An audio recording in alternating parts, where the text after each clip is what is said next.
right there. Yeah. Just walk it right in. It's so lovely. Right in. Stuck a pole.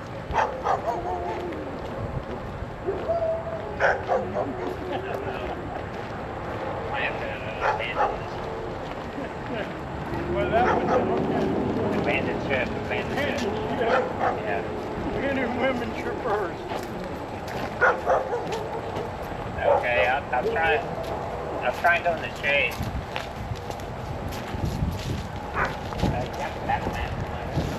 That'd be your next. This would be a good point to pass those around.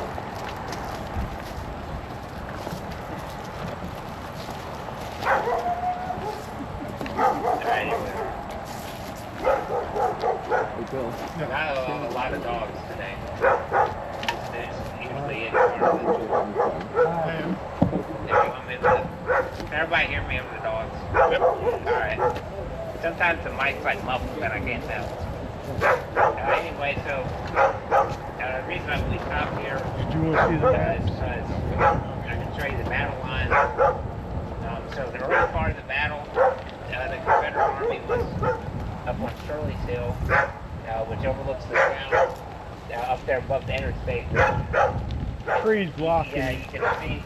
But if you look up on top of the hill back there in the distance, you can see it's just like an open hayfield.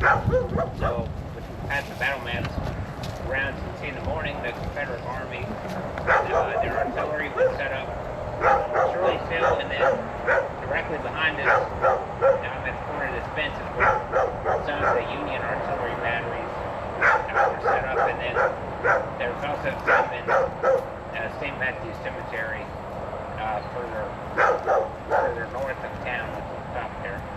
So the artillery kind of began around 9 a.m. and they fired at each other back and forth for a few hours, but nobody made any progress. So the Confederate Army, they'd make their way off the hill and they would charge into the Union Army, which was set up by a picture of the ground. They were set up on the river road, which is where St. Matthew's Cemetery is, which is just north of us, but we're on kind of the right flank of where the Confederates would have been. And they would have came, basically marched right through the field down there and past Schultz, eventually leading the Union in the cemetery. And there was a lot of like hand-to-hand fighting with bayonets, and the Union was pushed back, so on and so forth. Eventually they got the push on the hill, and then the cadets joined the battle, and then it was pretty much over for the Union at that point. So the way we're going to go, we'll go north now, out of town, and this will follow basically the path the Confederates would have taken. And let's see, the Army was actually led by George Patton, which was the grandfather of the World War II general. Led the area. Confederate or Union? No, he was leading the Confederate was